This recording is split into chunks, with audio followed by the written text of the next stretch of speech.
The observation deck of the Galactic Council's flagship Eternal Harmony hummed with nervous energy as Ambassador Zethkar pressed his scaled palm against the viewport. Below them, the blue-green marble of Earth rotated slowly, its surface scarred by countless wars, yet somehow still beautiful. The Vorthak diplomat had seen hundreds of worlds, but none had filled him with such conflicting emotions as this small planet on the edge of civilized space. "They refuse our terms again," announced Council Speaker Yithmore, her forearms gesticulating in frustration. The insectoid leader's chitinous exoskeleton clicked rhythmically, a sure sign of her growing agitation. "The humans claim they need more time to consider our generous offer of protection." Zethkar's vertical pupils narrowed as he observed the orbital defense platforms surrounding Earth. Primitive by galactic standards, yet something about their crude efficiency unsettled him. The humans had built these stations in mere decades after achieving spaceflight, a feat that had taken his own species 3 centuries. "Perhaps we should demonstrate the consequences of their stubbornness," suggested General Krex, the hegemony's military advisor.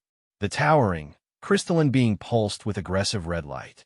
A small bombardment of one of their less populated continents would surely convince them to accept our protection willingly. The term protection was, of course, a diplomatic euphemism.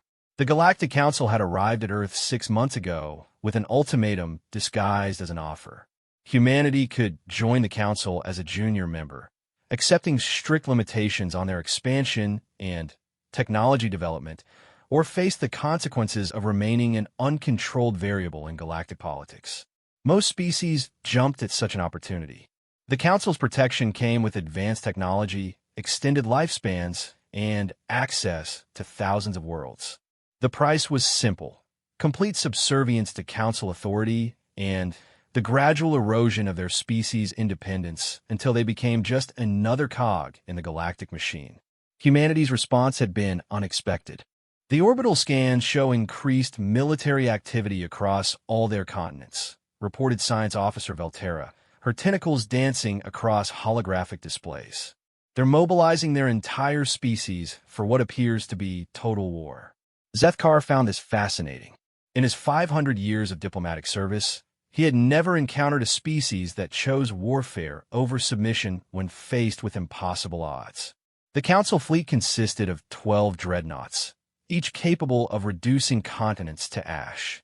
Earth's defenders numbered in the thousands, but their weapons were chemical-based projectiles and primitive energy systems. The mathematical impossibility of human victory should have been obvious to any rational species. "Sir," Velterra's voice carried a note of confusion. "We're receiving a transmission from Earth's capital. It's addressed to you specifically, Ambassador." Zethkar raised his head in surprise. Throughout the negotiations, the humans had insisted on speaking with the highest-ranking council members, dismissing him as merely another subordinate. He activated his personal communicator and was greeted by the weathered face of Admiral Sarah Chun, Earth's chief military coordinator. "Ambassador Zethkar." Chin's voice carried a weariness that spoke of sleepless nights and impossible decisions. "I wanted to speak with you directly because our intelligence suggests you're the only one on that ship who actually gives a damn about understanding us rather than simply conquering us." The Admiral's directness caught him off guard. Most species approach the Council with elaborate ceremonies and flowery diplomatic language. Humans seemed incapable of anything but blunt honesty.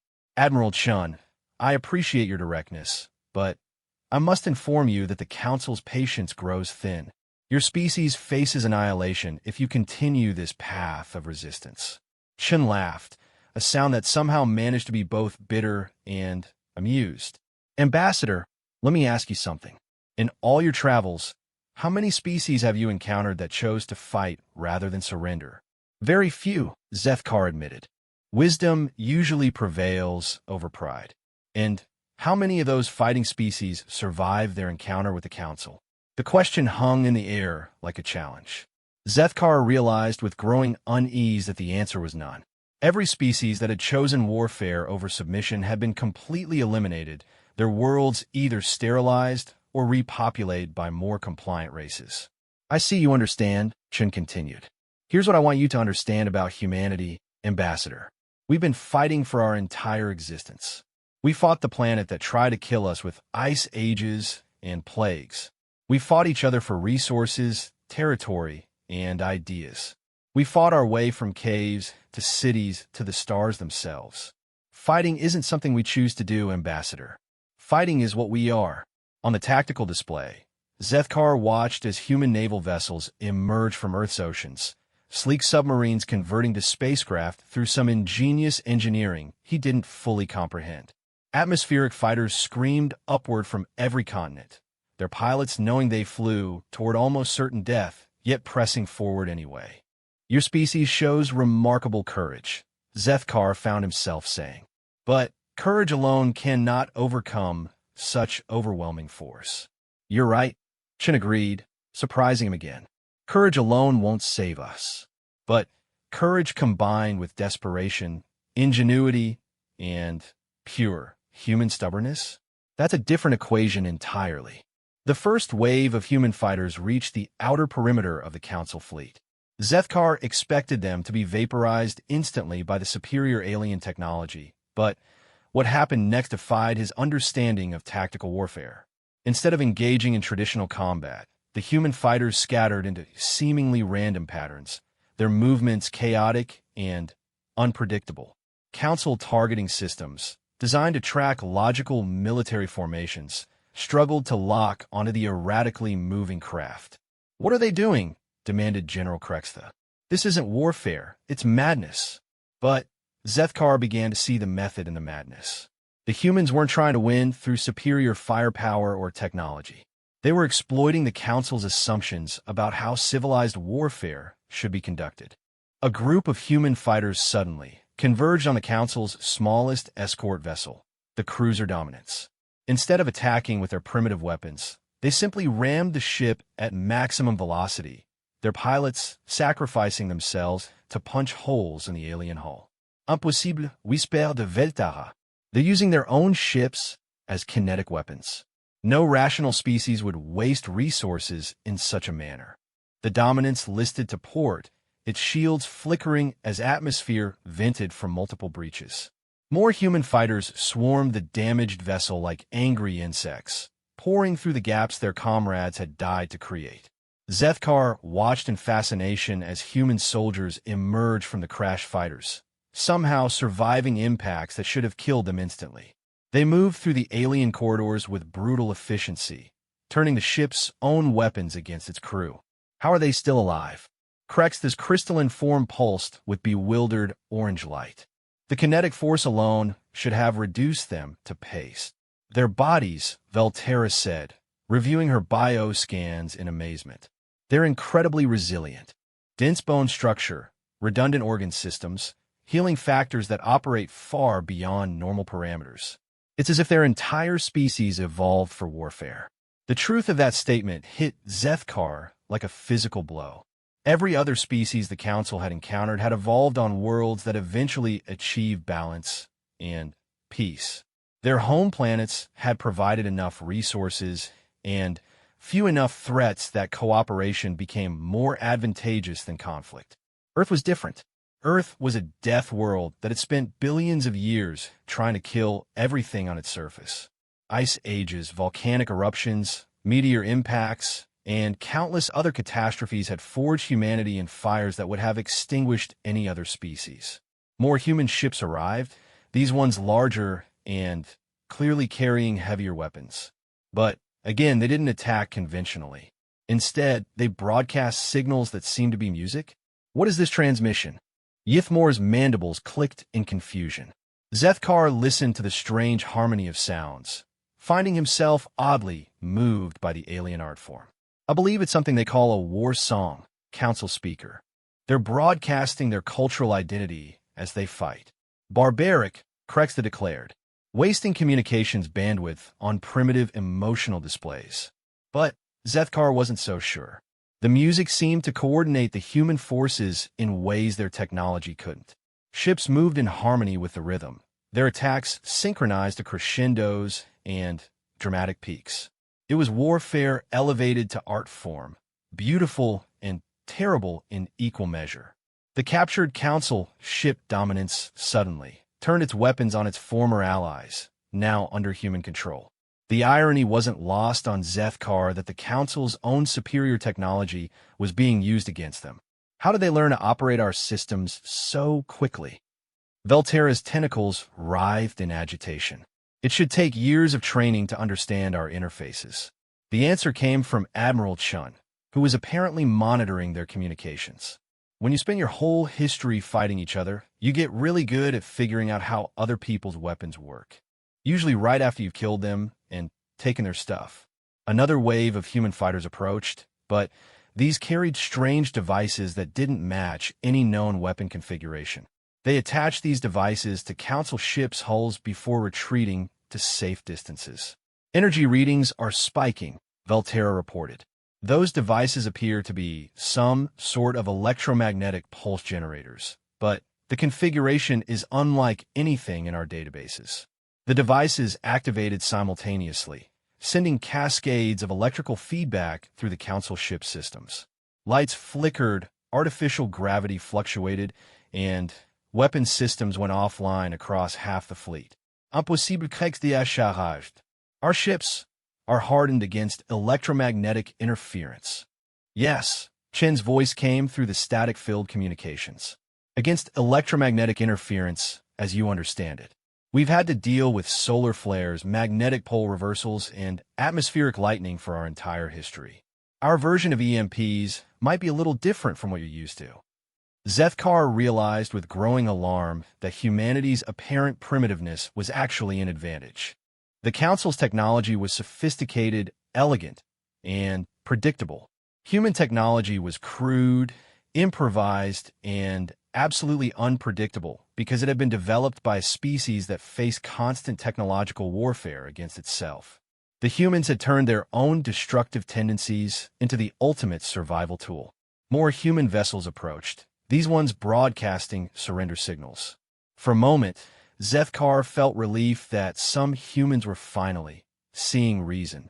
Then, the surrendering ships opened fire at point-blank range, their crews having used the deception to get past the Council shields. They're lying, Yithmore screeched. This violates every principle of civilized warfare. But Chen's response chilled Zethkar's scale blood. Ambassador, you might want to explain to your friends that civilized warfare is a luxury we've never been able to afford. When your species' survival is at stake, honor is a nice idea that gets you killed. The battle was becoming a nightmare scenario for the Council forces. Their superior technology meant nothing against opponents who refused to fight according to established rules. Worse, the humans were learning from every exchange, adapting their tactics in real time. A human fighter squadron had somehow infiltrated the Council formation and was attacking from within, using the alien ships themselves as cover. Council vessels couldn't return fire without risking hitting their own forces, leaving them helpless against the swarming enemy fighters. Sir, Velterra announced with barely concealed panic. We're detecting massive energy signatures approaching from Earth's moon. It appears the humans have been constructing something on the far side. The tactical display updated to show a structure that defied immediate categorization. It was part space station, part weapon platform, and part something else entirely. Streamlined and organic-looking despite its obvious artificial nature, it seemed to pulse with barely contained power. What is that thing? Krexta demanded. Admiral Chen's image appeared on the main screen, her expression grim but determined. That, General, is what humans build when we have 6 months to prepare for total war. We call her the Defiant, and she's about to show you why every single starfaring species in this galaxy should be very afraid of what happens when you threaten our home. The massive human construct began to move, accelerating toward the Council fleet with impossible grace for something so large. Energy readings spiked beyond anything the Council's sensors could properly measure. Zethkar found himself gripping the viewport's edge as he watched the Defiant approach. Something fundamental had shifted in his understanding of humanity and their place in the galactic order. These weren't primitive barbarians to be easily conquered and controlled. These were apex predators wearing the mask of civilization, and the mask was coming off. "Council Speaker," he said quietly, "I believe we may have made a serious error in judgment." The massive human ship continued its approach, and, for the first time in his long diplomatic career, Zethkar felt something he had never experienced in the presence of any other species. Fear. The Defiant moved through space with a predatory grace that defied its massive size. Zethkar watched from the observation deck as the human construct approached, its hull covered in weapons systems that didn't match any known configuration in the galactic databases. The ship seemed to pulse with an inner light that made his scales itch with unease. "Full power to forward shields," ordered General Krextha, his crystalline form now blazing with aggressive crimson light. "All vessels, prepare to engage the human flagship." But as the Council fleet aligned to face this new threat, something unexpected happened. The Defiant didn't slow down or attempt to establish an engagement range. Instead, it accelerated directly toward the center of the Council formation, its intent unmistakably suicidal. "They're going to ram us," Velterra announced, her tentacles dancing frantically across her controls. "Impact in 47 seconds at current velocity." "Impossible," Krextha declared. "No species would sacrifice their most powerful vessel in such a manner. It must be a bluff." Zethkar wasn't so sure. Everything he had observed about humanity suggested they were capable of sacrifices that other species would consider unthinkable. He opened a direct communication channel to the approaching ship. "Human vessel, this is Ambassador Zethkar of the Galactic Council. Your current trajectory will result in mutual destruction. Please alter course for negotiations." The response came not from Admiral Chun, but from a younger human male whose eyes burned with cold determination. "This is Captain Marcus Webb of the Defiant. Ambassador, tell your people that humanity doesn't negotiate from a position of weakness. We create strength where none existed before. Captain, surely you understand that ramming our fleet will accomplish nothing but the destruction of your own ship." Webb's smile was sharp as a blade. "Ambassador, you're thinking like someone who's never had a fight for every breath they've ever taken. The Defiant isn't just a ship. She's a message. 20 seconds to impact." The Council ships scattered, their formation dissolving as captains prioritized survival over tactical advantage. But the Defiant adjusted course with impossible agility, continuing to aim for the flagship Eternal Harmony. "Emergency jump to hyperspace," Yithmore commanded, her 4 arms working frantically at the controls. "Negative," Velterra responded, panic creeping into her voice. "They're jamming our hyperspace generators somehow. The entire local space is locked down." Zethkar felt his breathing sacs constrict. Hyperspace jamming was theoretical technology that even the Council hadn't perfected. How had a species that had barely achieved interstellar flight managed to develop such capabilities? 10 seconds to impact. The Defiant filled the viewport, its hull revealing details that made Zethkar's blood run cold. The ship wasn't just armed with weapons. It was covered with docking tubes, boarding pods, and what appeared to be atmospheric breach charges. This wasn't a suicide run. This was a boarding action. 5 seconds. The Council crew braced for impact, but at the last possible moment, the Defiant fired retro thrusters and rotated its hull to present its broad side to the flagship. Magnetic grapples shot out like harpoons, latching onto the Eternal Harmony with titanium-tipped claws. The two ships locked together with a resonant clang that echoed through both hulls. Boarding parties detected on decks 7 through 12 announced the ship's defensive systems. Hostile forces are cutting through the outer hull. Krextha activated the internal defense protocols, but the ship's automated systems immediately began reporting failures. Somehow, the humans had introduced viruses into the computer networks during the docking maneuver. "How is this possible?" the general demanded. "Our cybersecurity is impenetrable." The answer came from Captain Webb, whose image appeared on every screen throughout the ship. "General, When your species has spent the last century fighting wars in cyberspace, as well as physical space, you learn a few tricks. We've been hacking each other's systems since before we left our home planet. Emergency klaxons wailed as human soldiers began cutting through the ship's internal bulkheads. But these weren't the primitive beings Zethkar had expected. The humans wore advanced armor that seemed to adapt to different environments, and their weapons were clearly designed for ship-to-ship combat. Where did they acquire such technology? Velterra whispered, watching the tactical feeds in horror. They didn't acquire it, Webb replied, apparently monitoring their communications effortlessly. They built it. You see, when the council arrived and gave us 6 months to surrender, we didn't waste time on diplomacy. We used every one of those days to prepare for this moment. The first human soldiers reached the bridge level, moving through the corridors with deadly efficiency. But what struck Zethkar most was their coordination. They moved as a single organism, each soldier knowing exactly where their comrades were and what they were doing without apparent communication. Sir, one of the bridge officers announced, the humans aren't trying to reach the bridge.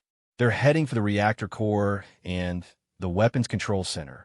Zethkar realized with growing alarm that the humans weren't trying to capture the ship. They were trying to turn it into a weapon against the rest of the council fleet. Security teams to reactor level, Krexthy ordered. Stop them at any cost. But the council security forces were designed for riot control and dealing with unruly subject species, not military combat against trained soldiers. The humans tore through them like paper, their weapons designed to penetrate advanced armor, and their tactics honed by centuries of warfare against opponents with similar technology. They're in the reactor chamber, reported the chief engineer. They're installing some sort of modification to the containment field generators. On the tactical display, Zethkar watched as other human ships began similar boarding actions against the remaining council vessels. Each attack was perfectly coordinated, with timing that suggested months of planning and preparation.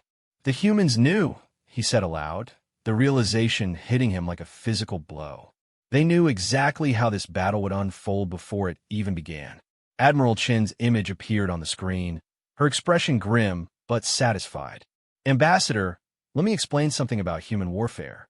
We don't just plan for victory.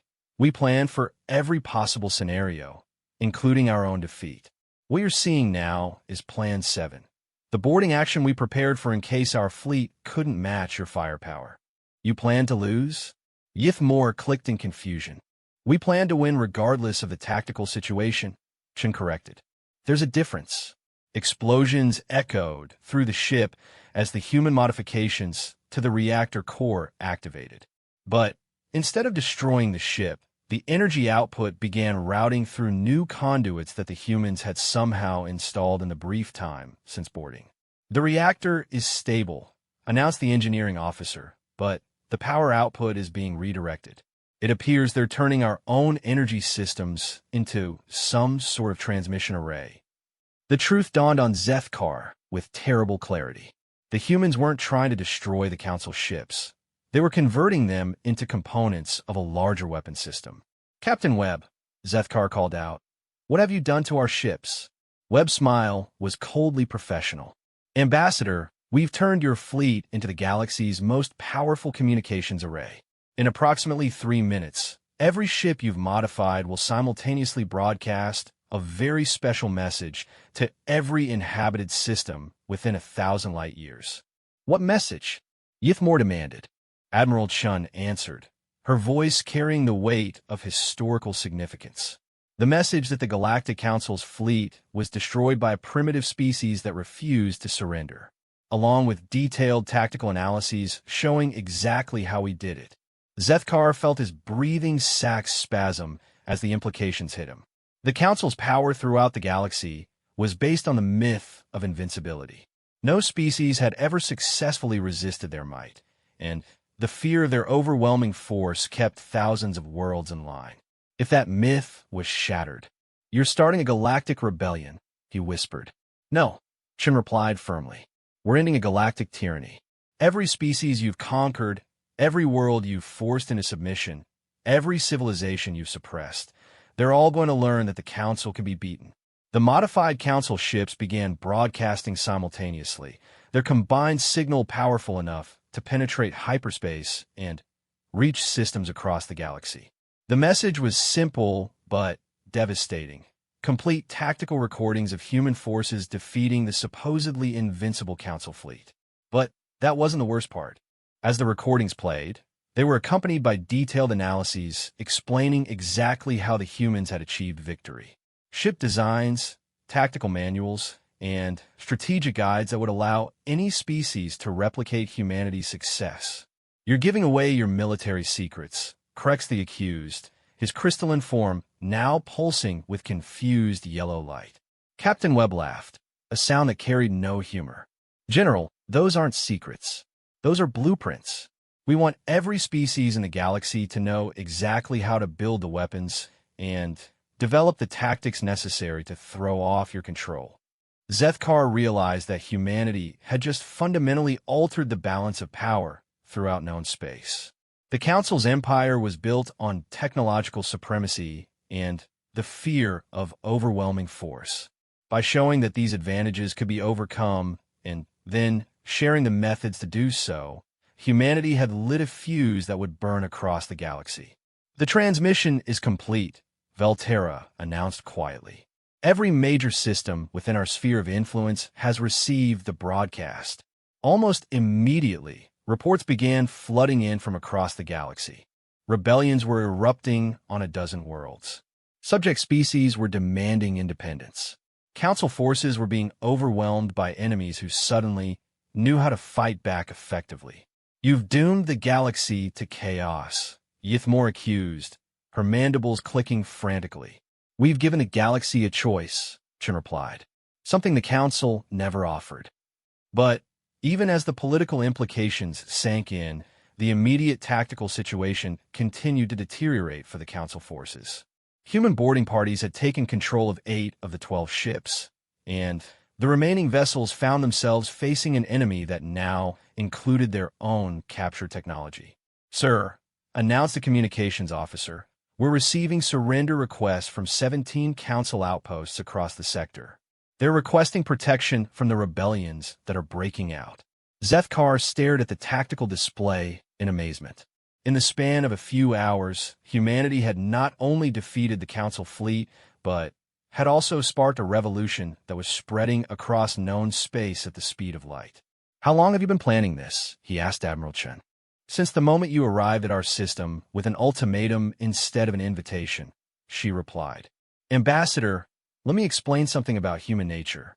We don't just fight the war in front of us. We fight the war that comes after that, and the one after that, and every war that might follow until we've won them all."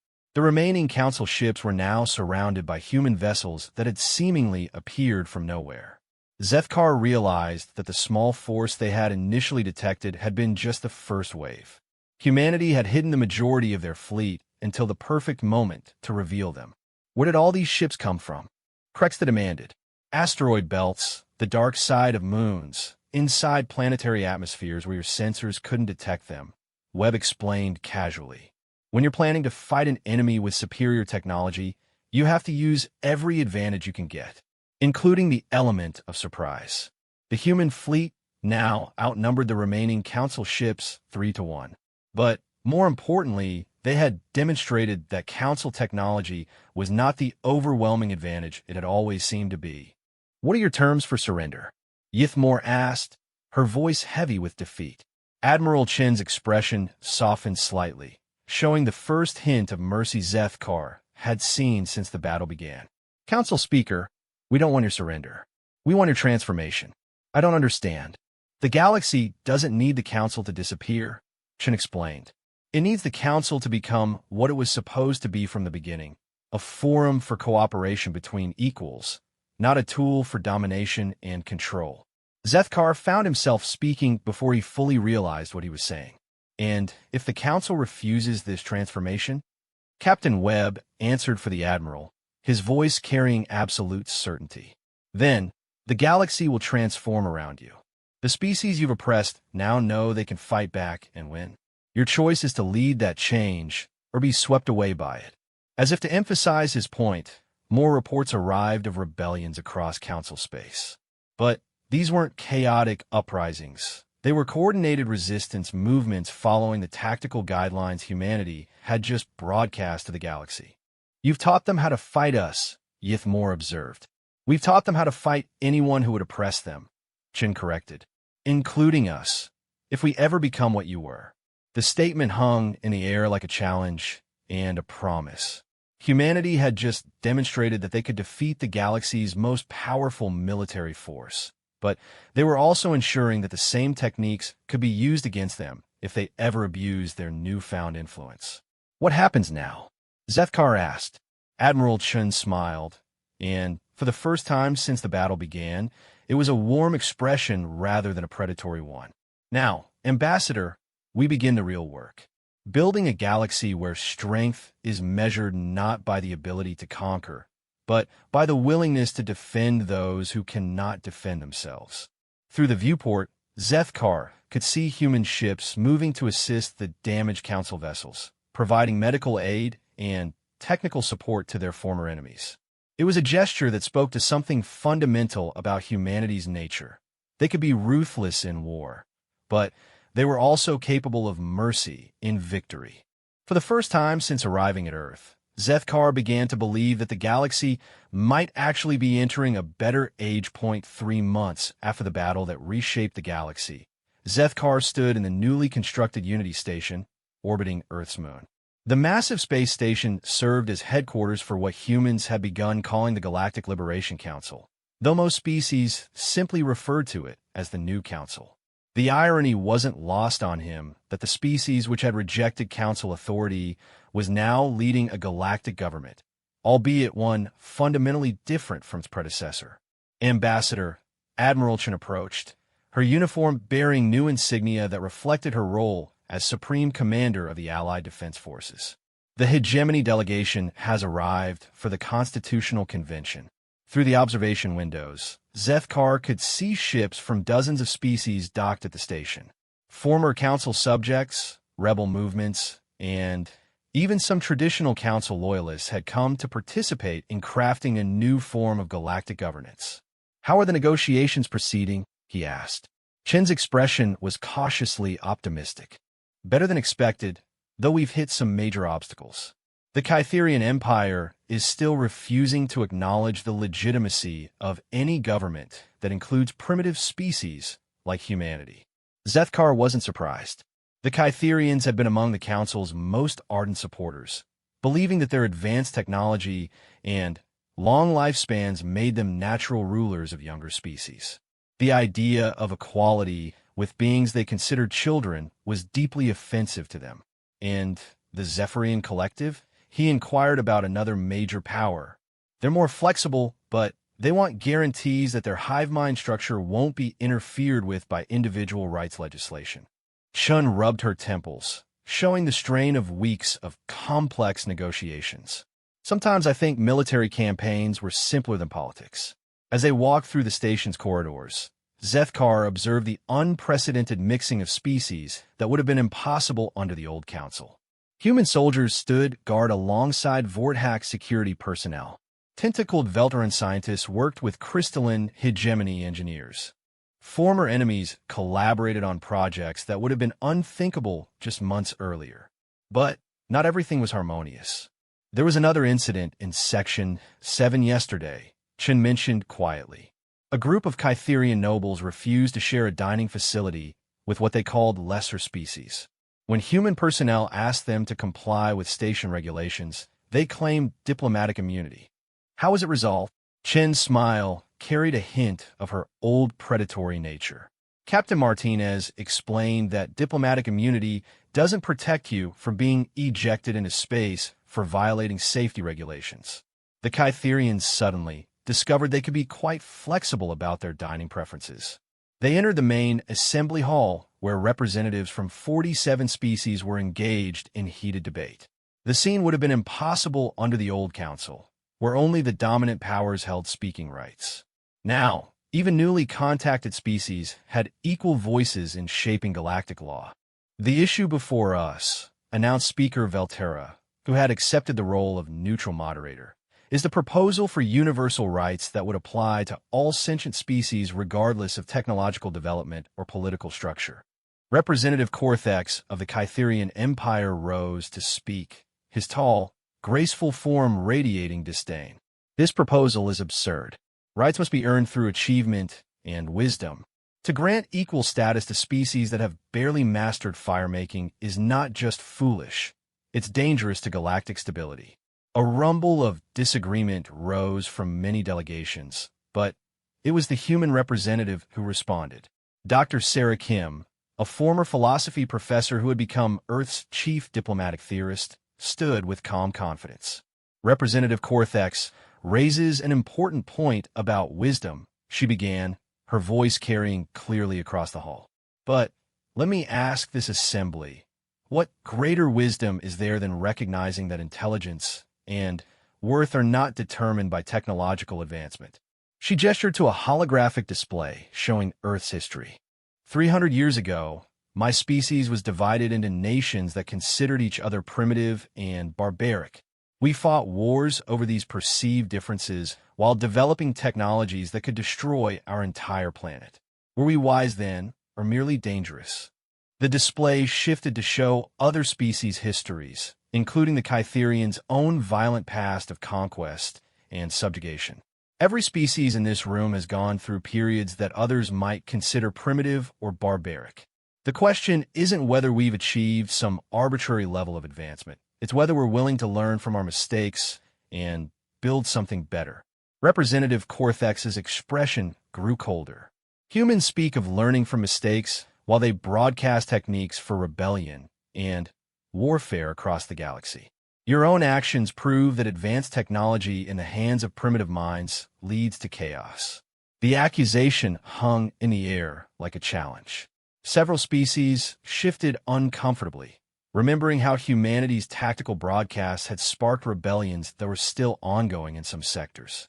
Dr. Kim nodded thoughtfully. You're absolutely right that our actions led to chaos, Representative. But let me ask you, was the previous order worth preserving? She activated another display showing conditions under the old council. Slave worlds where entire species labored to support their betters. Genocidal campaigns against species that refused to submit. Technologies suppressed to maintain power imbalances. We didn't create chaos, Dr. Kim continued. We exposed the violence that was already there, hidden beneath the veneer of galactic peace. Yes, our revelations led to conflict, but that conflict was the necessary birth pangs of a more just system. Zethkar found himself nodding along with her words. In the months since the battle, he had reviewed historical records that had been classified during his time as a council diplomat. The true cost of galactic peace had been staggering. Billions of beings living in conditions that could only be described as slavery. The human speaks of justice, interrupted General Krex, who had somehow managed to maintain his position despite his military's devastating defeat. But what justice is there in giving equal voice to species that lack the experience to use it wisely? This time, it was Admiral Chun who responded, her voice carrying the authority of someone who had remade the galaxy through force of will. General, let me share something we learned during our own political development. Democracy isn't about finding the wisest voices. It's about ensuring that power can never become so concentrated that it corrupts those who wield it. She stood and addressed the entire assembly. Every species here has capabilities and perspectives that the others lack. The Kytherians have longevity and accumulated knowledge. The Velterans have pattern recognition abilities that exceed our computers. The Zephyrian Collective can coordinate actions on a scale that individual minds can't comprehend. Chin paused, letting her words sink in. But here's what humans bring to this alliance. We bring the experience of being the underdog. We know what it's like to face impossible odds and find ways to survive anyway. We know what it's like to be dismissed as primitive while possessing capabilities our enemies never suspected. The assembly fell silent as the implications of her words registered. Humanity hadn't just defeated the council through superior tactics or technology. They had won by turning their apparent weaknesses into unexpected strengths. The old council failed because it tried to impose order through dominance, Dr. Kim added. But true stability comes from voluntary cooperation between equals who recognize that their differences make them stronger together than they ever could be apart. Representative Cortex was not ready to concede. And when these equals disagree fundamentally, when their differences lead to irreconcilable conflicts, your human idealism offers no solutions for such realities. The question was more prophetic than anyone realized. Even as the Constitutional Convention continued, reports were arriving of growing tensions between species that were finding it difficult to coexist as equals. The thermal GIC hegemony was demanding exclusive mining rights and systems they had controlled under the old council. The Aquatic Confederacy refused to acknowledge land-based species' territorial claims. Ancient grievances, long suppressed under council rule, were surfacing with dangerous intensity. Captain Webb entered the assembly hall and whispered something to Admiral Chun. Her expression grew grim as she received the update. "I apologize for the interruption," she announced to the assembly, "but we've just received word that the Rim War has escalated. 3 species are now in active conflict over territorial disputes in the outer systems." The Rim War had begun 2 weeks earlier, when former Council subject species began fighting over resources that had previously been controlled by the central government. Without the Council's imposed order, old territorial disputes had erupted into open warfare. "This proves our point exactly," Cortex declared with satisfaction. "Without proper authority to maintain order, lesser species inevitably resort to primitive violence." But Dr. Kim was studying the tactical reports with interest rather than concern. "Actually, this situation presents an opportunity to test our new principles in practice. Admiral, what would the old council have done about the Rim War?"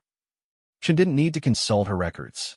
They would have deployed overwhelming force, imposed a settlement that favored their most loyal species, and garrisoned the region with occupation forces to prevent future conflicts.